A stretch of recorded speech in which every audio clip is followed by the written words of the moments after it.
Hello दोस्तों, welcome to main point study. I hope आप सारे के सारे ठीक हो। तो पीछे जो डेस्क है वो गंदा है, बट आप उसे इग्नोर करो, ठीक है? क्योंकि मेरी बिल्कुल हालत नहीं है कि मैं बिल्कुल डेस्क को साफ़ करूं। हालत तो वैसे वीडियो बनाने की भी नहीं है बट ऐसा लग रहा है मेरे को कि मेरा पेपर है, ठीक है? तो मैं नहीं चाहता कि कोई भी असर छूट जाए मेरी तरफ से, तो इसलिए मैं ये वीडियो बना रहा हूँ ताकि आपको कुछ टिप्स बता सकूँ कि कैसे आपको अपने पेपर को अटेम्प्ट करना है, किन किन चीज़ों का ध्यान रखना है और किस वजह से आपके मार्क्स कट सकते हैं, और वो भी फ्री के मार्क्स कटेंगे। तो इसलिए उनको सेव करने के लिए वीडियो बनाना बहुत ज़्यादा इंपॉर्टेंट था। ठीक है जी। तो सबसे पहले तो यार आपको जो पढ़ने का टाइम मिलता है, आपको पता है पेपर वगैरह में जैसे ही आप बैठोगे, एग्जाम में बैठोगे, तो आपके सामने जब क्वेश्चन पेपर आएगा ना, तो ध्यान से मेरी बात सुनना। देखो, दो तरह के बच्चे होते हैं। एक वो जिन्होंने सब कुछ अच्छे से कर रखा है, चैप्टर डीप में कर रखा है, ओके, और चैप्टर वाइज सब कुछ कर रखा है। और दूसरे बच्चे ऐसे होते हैं जिन्होंने मोस्ट इंपॉर्टेंट क्वेश्चन करे हैं। ओके। याद रखो, एग्जाम में सबसे इंपॉर्टेंट होता है, जब आपके सामने पेपर आता है ना, तो सबसे इंपॉर्टेंट होता है आपका कॉन्फिडेंस। ठीक है? अगर आप बिल्कुल पेपर एमसीक्यू उठाकर, अगर कोई ऐसा बच्चा है जिसने सिर्फ इंपॉर्टेंट क्वेश्चन वगैरह करे हैं, तो आप एमसीक्यू को इग्नोर करके पहले आप 6-6 नंबर 4-4 नंबर वाले क्वेश्चंस पे आओ। मैं ऐसा क्यों बोल रहा हूँ? क्योंकि अगर आप एमसीक्यू वगैरह देखोगे तो हो सकता है कि एमसीक्यू बहुत सारे आपको ना आते हों, क्योंकि आपने मेजर मेजर क्वेश्चन करे हैं। ठीक है? 5 नंबर, 6 नंबर, 4 नंबर वाले क्वेश्चन करे हैं, तो अच्छा रहेगा कि आप पहले उन पे जाओ। इससे क्या होगा, आप ये देखोगे कि हाँ यार, 6-6 नंबर वाले क्वेश्चन तो बहुत ईजी है, मेरे को आते हैं, तो आपका कॉन्फिडेंस बूस्ट हो जाएगा। ओके। और बहुत सारे क्वेश्चन में आपको सोचना नहीं पड़ेगा। 6 मार्क्स और 4 मार्क्स के क्वेश्चन आपने मोस्ट इंपॉर्टेंट क्वेश्चन कर रखे होंगे, तो आपको ज़्यादा सोचने की ज़रूरत नहीं पड़ेगी, आप सीधा लिखना शुरू कर दोगे। इससे कॉन्फिडेंस भी इंक्रीज होगा। और स्टार्टिंग में है ना, देखो, सबसे स्टार्टिंग में दो चीज़ें इंपॉर्टेंट होती है, एक तो कॉन्फिडेंस, ठीक है, वही चीज़ सबसे इंपॉर्टेंट होती है, और दूसरी होती है आपकी स्पीड। स्पीड आपकी तभी बनी रहेगी जब आपको ज़्यादा सोचना नहीं पड़ेगा, ठीक है, स्टार्टिंग में तो स्टार्टिंग में अगर आप 6-6 नंबर के क्वेश्चन, 4-4 नंबर के क्वेश्चन करोगे, तो मैक्सिमम क्वेश्चन आपको आते होंगे, तो ज़्यादा सोचने की ज़रूरत नहीं है, आप सिर्फ लिखते जाओगे।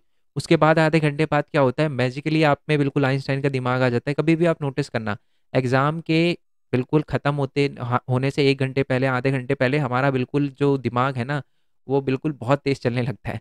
तो वो जो एमसीक्यू अभी तक हमें समझ नहीं आ रहे होते, वो भी दिमाग में आने लगते हैं, उनके भी आंसर कैसे ना कैसे करके एलिमिनेशन मेथड से तुक्का वगैरह भिड़ जाता है, और वो भी सही भिड़ता है। तो इसलिए एमसीक्यू स्टार्टिंग में मत करना। ये उन बच्चों के लिए जिन्होंने कुछ मतलब सिर्फ इंपॉर्टेंट क्वेश्चन वगैरह कर रखे हैं, तो उनसे रिक्वेस्ट है कि आप पहले 6-6 नंबर और 4-4 नंबर वाले क्वेश्चन करना, वो ज़्यादा बेटर रहेगा। बाकी आपका कॉल है, जैसे आप करना चाहो। और भी बताऊंगा कि एग्जाम कैसे लिखना है, कैसे नहीं लिखना। और उन बच्चों के लिए जिन बच्चों ने सब कुछ अच्छे से डीप में पढ़ रखा है, तो आप एमसीक्यू से स्टार्ट कर सकते हो, क्योंकि जब आपने डीप में कर रखा है तो आपके लिए एमसीक्यू करना बहुत ईजी होगा। और एमसीक्यू इतने टफ नहीं आते। बट कुछ बच्चे होते हैं ना, जिन्होंने सिर्फ मोस्ट इंपॉर्टेंट क्वेश्चन कर रखे होते हैं, ये उनके लिए बोला था मैंने, 6 नंबर और 4 नंबर के क्वेश्चन उनको पहले करने चाहिए। बट अगर आपने चैप्टर को अच्छे से पढ़ रखा है, तो मेरे को लगता नहीं है कि आपको एमसीक्यू में कोई भी दिक्कत आएगी, आप स्टार्टिंग से स्टार्ट कर सकते हो। ठीक है? अब जब आप क्वेश्चंस वगैरह स्टार्ट करो, तो देखो, एक छोटी सी रिक्वेस्ट है, आंसर को है ना पॉइंट्स में लिखना, प्लीज़ आंसर को पॉइंट्स में लिखना बच्चे। ये पोल साइंस है, ठीक है? ये हिस्ट्री नहीं है कि आप बड़े बड़े पैराग्राफ में लिख दो। पोल साइंस में क्या होता है, आपको टू दी पॉइंट रहना पड़ता है, ठीक है? आप कहानियां लिख दोगे एक्स्ट्रा, उसका फ़ायदा कुछ नहीं होगा। शायद आपका आंसर थोड़ा दिखने में बड़ा लगे, बट इससे कोई इम्पैक्ट नहीं पड़ेगा टीचर पे। आप शॉर्ट में पॉइंट्स में लिखोगे, चीज़ों को अंडरलाइन करोगे। और हाँ, अगर कोई क्वेश्चन ऐसा हो ना जिसमें आपको लगता है आप डेफिनेशन लिख सकते हो, ज़रूर लिखना। मान लो आ जाए संविधान के महत्व बताओ, तो एक संविधान की डेफिनेशन लिख दो, इससे थोड़ा सा अच्छा इंपैक्ट पड़ता है। और बाकी पॉइंट पूरे ही रखना। अगर मान लो 4 नंबर में क्वेश्चन आता है संविधान के महत्व बताओ, और 5 पॉइंट आपको वैसे के वैसे ही लिखने हैं, और डेफिनेशन आप लिखना चाहो तो लिख सकते हो। इससे क्या होता है कि अगर टीचर कहीं आधा नंबर काटने की कोशिश करता है ना, फिर उसे लगता है यार, इसने तो डेफिनेशन भी लिखी है, तो यहाँ भी तो कुछ बनना चाहिए, तो वो नंबर नहीं काटता। ठीक है? ये छोटी सी चीज़ है जो आपको याद रखनी है, पॉइंट्स में लिखना है आंसर। और अगर कोई डेट वगैरह वाली चीज़ हो ना, तो तभी लिखनी है जब आपको पूरी श्योरिटी हो। मान लो आप कंफ्यूज हो, मान लो आप कोई लिख रहे हो, ठीक है, आपको याद नहीं आ रहा कि, मान लो क्वेश्चन आता है संविधान सभा के बारे में, ठीक है, कॉन्स्टिट्यूशन असेंबली के बारे में, आपको याद नहीं आ रहा यार कि वो कितने मेंबरों को, जो है पाकिस्तान से जो मेंबर आए थे, उनको कितनी डेट को हटाया गया था, 3 जून को या 3 जुलाई को हटाया गया था, मत लिखो। आप लिखो बस पाकिस्तान के इतने मेंबर को हटा दिया गया था हमारे कॉन्स्टिट्यूशन असेंबली से, जब हमको पता चला भारत आज़ाद हुआ है। भारत जो है आज़ाद होने वाला है, और पाकिस्तान जो है वो अलग होने वाला है। समझ रहे हो? तो बेसिकली आप दिमाग में पहले ही सोच के रखो कि यार, अगर मैंने डेट गलत लिखी तो मार्क्स कटेंगे। क्योंकि देखो, हिंदी में या इंग्लिश में आप पेपर लिखोगे, तो डेट बिल्कुल टू दी पॉइंट दिखती है, बिल्कुल क्लियरली दिखती है कि हाँ, इसने डेट लिखी हुई है। सही लिखी होगी तो टीचर बहुत खुश, खराब लिखी होगी तो टीचर, मतलब उनको लगेगा कि यार एक ही डेट थी, वो भी सही नहीं लिखी, क्या फ़ायदा। तो इसलिए डेट को बहुत सोच समझ के लिखना है। ओके। एक छोटी सी एडवाइस और है कि जंबल मत करना। जंबल का मतलब है कि यार, एक आपने पहले क्या किया, 29 क्वेश्चन करा, फिर आ गए सेकंड क्वेश्चन पे, फिर आ गए फिफ्थ क्वेश्चन पे, फिर हो गए सिक्स क्वेश्चन पे, फिर आप आ गए दोबारा से 13 क्वेश्चन। ऐसे नहीं करना। अब आप बोलोगे सर, अभी अभी तो थोड़ी देर पहले आपने बोला कि पहले 6-6 मार्क्स से क्वेश्चन करना। देखो बिल्कुल 6-6 मार्क्स से क्वेश्चन करना, बट 6-6 मार्क्स से क्वेश्चन भी सिर्फ 6-6 मार्क्स से क्वेश्चन पहले करना।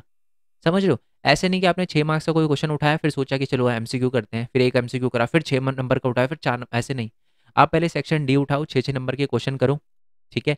हाँ, हो सकता है कि आपको 5 क्वेश्चन है उसमें से 4 आते हो तो 4 क्वेश्चन करो। उसके बाद आप दूसरे वाले सेक्शन पे जाओ, उसमें भी जितने क्वेश्चन आते हो उतने करो, ठीक है? मतलब स्टार्टिंग में अपने पेपर में आप खिचड़ी मत पकाओ। आप बिल्कुल ही बहुत ही ज़्यादा जम्बल करोगे ना तो टीचर को लगता है यार ये तो सेलेक्टिव क्वेश्चन कर रहा है ना? इसका मतलब ये है कि इसको आता नहीं होगा अगर सेलेक्टिव क्वेश्चन कर रहा है तो। और जब आता नहीं होगा तो टीचर के दिमाग में लग जाएगा कि हाँ, ये बच्चा जो है वो ज़्यादा अच्छा नहीं है, ठीक है? एक इमेज बन जाएगी। और जो क्वेश्चन आपके सही होंगे उसमें भी टीचर आधा-आधा, एक-एक नंबर काट लेगी। समझ रहे हो? मेरी बात समझ रहे हो? आप इसको साइकोलॉजी की तरह लो। तो इस चीज़ का आपको ध्यान रखना है, ठीक है? तो मैं बता चुका हूँ आपको पेपर स्टार्ट अगर आपको सब कुछ आता है तो आपको बिल्कुल लाइन वाइज़ करना है, एमसीक्यू से स्टार्ट कर सकते हो। नहीं आता या मोस्ट इंपोर्टेंट क्वेश्चन करे हैं तो आप 6-6 मार्क्स के क्वेश्चन, 4-4 मार्क्स के क्वेश्चन से स्टार्ट करो। आप एमसीक्यू वगैरह बिल्कुल एलिमिनेशन में, कुछ-कुछ एमसीक्यू ऐसे भी होते हैं जो इतने डीप होते हैं कि समझ ही नहीं आते। तो आपको क्या करना है, एलिमिनेशन मेथड यूज़ करना है। जो आंसर बिल्कुल ही गलत है उसको निकाल दो।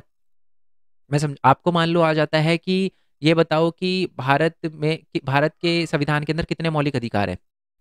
5, 6, 7 और मान लो पूछा जाए 5, 15, 6, 30। अब यार बच्चे को पता है यार 15 और 30 का तो कोई सवाल ही नहीं है तो हटा दो। फिर अब 2 में तुक्का भिड़ो।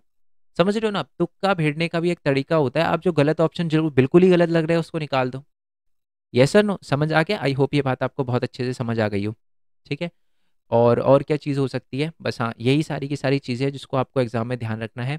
ओके? अपनी राइटिंग अच्छी रखना, अपनी स्पीड अच्छी रखना, चीज़ों को अंडरलाइन करना बिल्कुल मत भूलना। जितना आप चीज़ों को अंडरलाइन करोगे ना, हर हर क्वेश्चन में ना कुछ ऐसी चीज़ होती है जो बहुत इंपॉर्टेंट होती है और जो टीचर ढूँढती है कि हाँ यार, ये लिखी होनी चाहिए। है ना? जैसे कि मान लो अगर आपको आ जाए कि जो हमारा लोगों का जब वो फंडामेंटल राइट होता है, उनका जब वायलेशन होता है, तो सुप्रीम कोर्ट रिट जारी करता है, इश्यू करता है, तो उन वो रिट के बारे में बताओ। तो रिट के अगर नाम लिखे होंगे, बंदी प्रत्यक्षीकरण, ठीक है, क्यो वारंटो, और भी बहुत सारी होती है हमारी प्रोहिबिशन, है ना? तो हीबस कॉर्पस, तो ये सारे के सारे नाम लिखे होंगे तो टीचर को लगेगा कि हाँ, बच्चा जो है वो अच्छे से कर रहा है, और ये अंडरलाइन भी करने हैं आपको। ठीक है? खुला-खुला लिखना, कोई दिक्कत नहीं है, फ्री की शीट है। बढ़िया तरीके से आपको पेपर लिखना है। ओके? एंड मैं कोशिश करूँगा, हमेशा यही बोलता हूँ मैं, जिन बच्चों की भी मैं हेल्प कर पाया, बहुत अच्छा लगा है मेरे को कि मैं थोड़ी बहुत आपकी 0.1% भी हेल्प कर पाया, और जिनकी नहीं कर पाया, आई एम रियली सॉरी, बहुत-बहुत सॉरी है।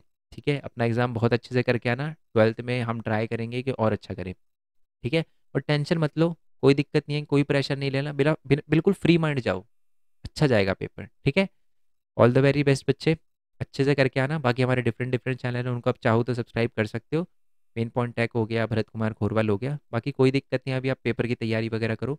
मिलते हैं जी नेक्स्ट वीडियो में, तब तक के लिए थैंक यू सो मच। जय हिंद, जय भारत, वंदे मातरम। Thanks for your support. Bye bye. अच्छा, एक और बात यार, अभी अगर आपके पास थोड़ा टाइम वगैरह भी हो ना, तो आप सपोर्टिंग मटेरियल के क्वेश्चन या एमसीक्यू देख कर चले जाना, अगर टाइम हो तो। नहीं हो तो इतनी टेंशन मत लो, कोई दिक्कत नहीं है, नहीं करके जाओगे तो भी कोई नहीं है, बढ़िया है। ठीक है? बट रिवीजन करके जाना, ठीक है? एक बार रिवीजन पक्का करके जाना, बस इतनी सी रिक्वेस्ट है, रिवीजन पक्का करके जाना। ठीक है जी? मिलते हैं नेक्स्ट वीडियो में। ऐसा लग रहा है मेरा पेपर है, ठीक है? तो इसलिए बार बार बोल रहा हूँ रिवाइज करके जाना, ठीक है?